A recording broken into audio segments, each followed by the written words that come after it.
ತಲೆ ಕಟ್ ಮಾಡಿದ್ಮೇಲೆ ಒಂದು ಪ್ರಾಯಶ್ಚಿತ ಅಂದ್ಬಿಟ್ಟು ಭಿಕ್ಷೆ ಬೇಡ್ತಾನೆ. ಆಯ್ತಾ, ಎಲ್ಲಾ ಕಡೆನೂ ಭಿಕ್ಷೆ ಬೇಡ್ತಾನೆ. ಕೊನೆಗೆ ವಾರಣಾಸಿಯಲ್ಲಿ ಕತೆ ಎಲ್ಲರಿಗೂ ಗೊತ್ತಿರೋದೇನಂತ ಅಂದ್ರೆ ಕಪಾಲ ಅಲ್ಲಿ ಬಿಡ್ತಾನೆ, ಮಾಯ ಆಗೋಗುತ್ತೆ ಅಥವಾ ಕಪಾಲ ಹೊಡೆದೋಗುತ್ತೆ ಅಂತ. ಅಲ್ಲ, ಆ ಕಪಾಲ ಏನು ಬೀಳುತ್ತೆ ಶಿವನ ಕೈಯಿಂದ, ಎಲ್ಲಿ ಅಲ್ಲಿ ಕಾಶಿ ಕೊತ್ವಾಲ್ ಅಂತ ಅವನು ನಿಲ್ತಾನೆ ಸ್ಥಿರವಾಗಿ, ಆ ಕಪಾಲ ಏನಾಗುತ್ತೆ ಅರುಣಾಚಲೇಶ್ವರ ಅಂತ ಏನಿದೆ ಇಲ್ಲಿ ತಮಿಳ್ನಾಡು ಅಲ್ಲಿ ತಿರುವಣ್ಣಾಮಲೈಯಲ್ಲಿ ಏನಿದೆ ಅಲ್ಲಿ ಬಂದು ಬೀಳುತ್ತೆ. ಅದನ್ನ ಇವತ್ತು ದಕ್ಷಿಣ ಕಾಶಿ ಅಂತೀವಿ. ಯಾವ್ದನ್ನ? ಅರುಣಾಚಲೇಶ್ವರ ತಿರುವಣ್ಣಾಮಲೈಯಲ್ಲಿ ಇರುವಂತದ್ದು. ಆಯ್ತಾ? ಈ ಕಪಾಲ ಅಂದ್ರೆ ಏನು? ಇದು ಕಪಾಲ ಅಂದ್ರೆ ಬ್ರಹ್ಮನ ತಲೆ, ಆ ಬುರುಡೆ. ಅಂದ್ರೆ ಶಿವ ಕೈಲಿ ಹಿಡ್ಕೊಂಡಿರ್ತಾರಲ್ಲ, ಕಟ್ ಮಾಡ್ತಾರಲ್ಲ, ಆ ಕಟ್ ಮಾಡಿದಾಗ ಕಿರು ಬೆರಳಲ್ಲಿ ಕಚ್ಕೊಂಡಿರುತ್ತೆ. ಕಿರುಬೆರಳಲ್ಲಿ ಇರುತ್ತೆ ಅದು. ಇರುತ್ತೆ. ಅಂದ್ರೆ ಏನಂದ್ರೆ ಅರ್ಥ, ನಾವು ಇವಾಗ ಯಾರಾದ್ರೂ ಒಂದು ಸಾಯಿಸಿದ್ರೆ ಅಥವಾ ಸಂಹಾರ ಮಾಡಿದ್ರೆ ಆ ಪಶ್ಚಾತ್ತಾಪ ಅನ್ನೋದು ನಮ್ಮ ಮೈಂಡ್ ಅಲ್ಲಿ ಇದ್ದೇ ಇರುತ್ತಲ್ಲ.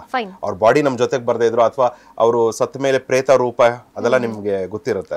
ಪ್ಯಾರಾನಾರ್ಮಲ್ ಆಕ್ಟಿವಿಟೀಸ್ ಅದು ಬೇರೆ ತರ ಮನುಷ್ಯನಿಗೆ ತಗೊಂಡ್ರೆ, ದೈವಿಕವಾಗಿ ಪುರಾಣ ತರ ತಗೊಂಡ್ರೆ ಏನು ಅವರು ತಲೆನ ಕತ್ತರಿಸ್ತಾರೆ.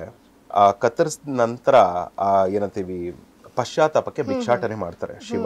ಅದನ್ನೇ ಹಿಡ್ಕೊಂಡು ಶಿವ ಭಿಕ್ಷಾಟನೆ ಮಾಡ್ತಾರೆ. ಅದು ನಿಜಾನಾ? ಹೌದು ಹೌದು, ನಡೆಯುತ್ತೆ ಕತೆ ಹತ್ರ ಹೇಳಿರೋ ಪ್ರಕಾರ.